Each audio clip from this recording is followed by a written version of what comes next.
In this video, I'll show you how to remove these dots that you see along your iPhone. So if you click on it and you're driving maybe in your car, you might be seeing these dots, and it's not a glitch. It's a setting on your iPhone that you can actually turn off if it's seeing these and they're turned on. So in order to do that, you're going to go into your setting, like I am here.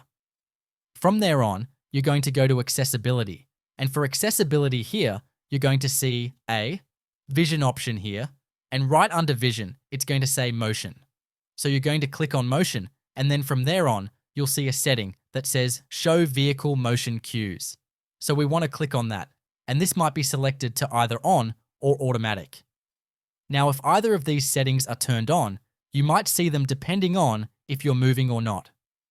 If you want to completely turn them off, you can do dot off here, and that will turn it off. And if you want it to be automatic, such as when you're driving and it turns on, you can click on automatic. But basically, the off is going to be what you want, if you want to completely remove them at all, but that's how you can do it.